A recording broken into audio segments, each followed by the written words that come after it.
There certainly has been a lot of hoopla around the Johnny Depp Amber Heard trial, the fact that he is suing her for defamation, etc., etc. And for a lot of people, it's just pure entertainment, and that's understandable. I guess people enjoy this sort of thing. I remember way back in the day, some people watching the O.J. Simpson trial as if it were pure soap opera, and in some ways it was, so it makes sense.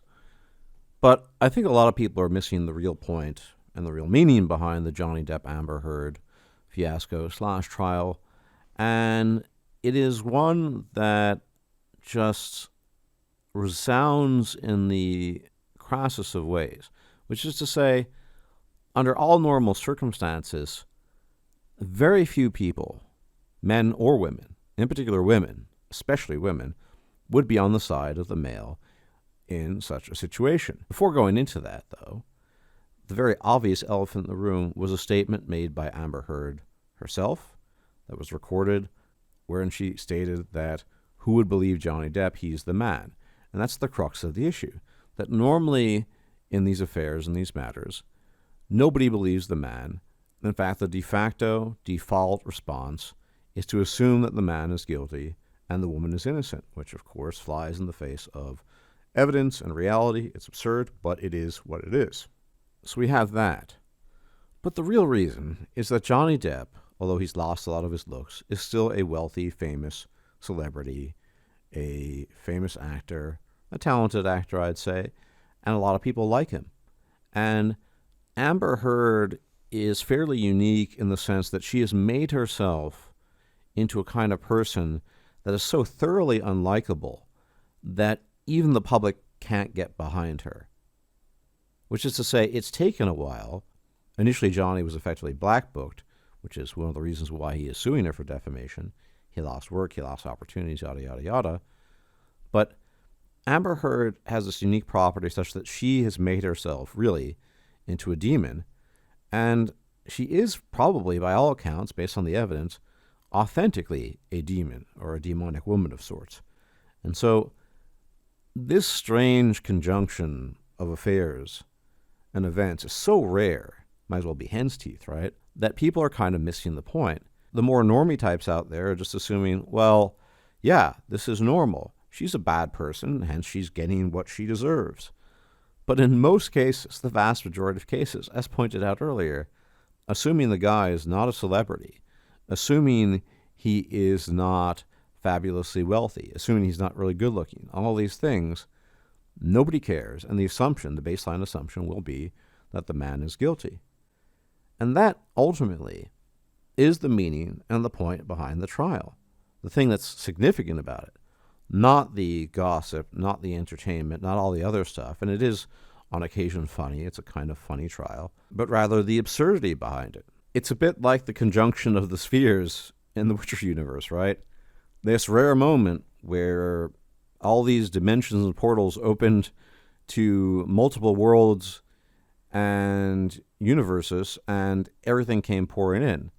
Well, in this case, you have the strange juxtaposition of a woman who's authentically, thoroughly unpleasant, and that being, this is the most important part, gentlemen, caught effectively on tape, caught on recording, and the fact that Johnny Depp, again, is a wealthy, famous, talented actor, lost a lot of his looks, admittedly, but he has all these other things going for him, and he's a likable guy. That's a pretty strange occurrence indeed. And I say all this because one thing that's important to note is that we cannot expect this to happen again anytime soon. This isn't going to lead to some groundbreaking change in the legal system. More importantly, our perception of this on a society-wide basis. It's just not going to happen because most people aren't Johnny Depp, and most of the time there is not damning evidence that effectively condemns the woman in question, right? Normally, there is sparse evidence, and when there is sparse evidence, you just believe the woman as a default, and that is your basic assumption. And I say this again because your common man shouldn't be led to believe that this is a common instance or example of what happens. It is Johnny Depp. He has the world behind him because he is Johnny Depp, and there's a whole lot of damning evidence that shows, quite frankly, what a thoroughly unpleasant person Amber Heard is. You shouldn't assume this is the baseline. And this leads us to our usual perspective on such things when we're talking about celebrity marriages, because they are instructive at the end of the day. If Johnny Depp falls prey to the wiles of a female, any man can, really. Johnny Depp's obviously quite blue-pilled, but more to the point is the fact that marriage was, is, and remains, and will be for the foreseeable future, a very pernicious and dangerous institution to participate in right now, unless you have a really, really pressing reason and you're willing to disregard those risks mentioned. And some men are, for religious reasons, or they think it's really important to have a family. Yeah, it's going to be really, really difficult to avoid marriage. But for everyone else, this was not a marriage that he had in order to have children. This was a marriage probably born out of lust, because they were married between 2015 and 2017. And she was in her late 20s at the time, which is understandable. Johnny Depp, considerably older, nothing new under the sun, older, famous, wealthy guy, dating or married to a much younger woman. But it just tells us this is not a reason to get married to somebody. Because it seems like Johnny Depp, whatever his acting talent might be, was not really thinking with a full deck. If you really thought, oh, this chick is hot, I'm going to get married to her. And I think that's the most logical, parsimonious explanation of what happened. She was really good looking, especially at the time when she was younger. And it made sense to him. She's good looking, I'll get married to her. Because that's just how a lot of guys operate. They really think at times that that is sufficient in order to determine whether or not a person is a good candidate for marriage.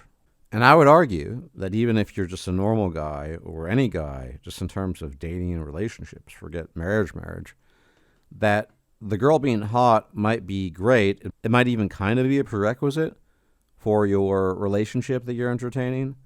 But personality can really make or break it. And I have seen in my life, not personally, not many, I've never really been together with a super hot girl, a couple good looking ones, but some hot women with other guys who were much better looking and taller, and they made those guys' lives hell. Yes, they looked really good. Yes, they looked amazing. They were hot. And yes, I had heard they were amazing in bed. And the price these guys were willing to pay for that was absurd. I'm talking about, in some cases, police involvement and objects being thrown and you name it, just to be together with a quote-unquote hot girl. Because, let's be honest, the personality didn't matter. And we also need to be honest that a lot of guys think with their schlongs and not with their heads when it comes to this. It's just rooted in our biology. But it is fundamentally a bad idea. And I think if there's ever been an example to prove the point, it is the point of Amber Heard, at least in her prime, was a very good-looking woman and had many suitors, and she dated a lot of different guys. And time and again, it has been shown that she is not a nice person to deal with. Quite the opposite. She is a piece of wang. And this is a mentality that men, I think, in my opinion, need to break. There need to be criteria as well. If you're going to date, and God's forbid marriage, but if you're going to date, be in a relationship, yes, there is a certain looks minimum, looks maximum, looks in between test that needs to be passed. Absolutely. But assuming that's passed, you need to look into other things. It is really, really important because I've seen some truly dire consequences involved in guys who were really just thinking with their nutsack, and it didn't end well. Anyway, as always, thank you for tuning in. Please leave a like, comment, share, subscribe, all that YouTube jazz. If I'm still alive, I will check you out later. May the gods watch over you. Take care. Bye-bye. If you liked this video, please like, share, and subscribe. And if you enjoy my content, please consider making a donation or becoming a patron. Thanks for watching.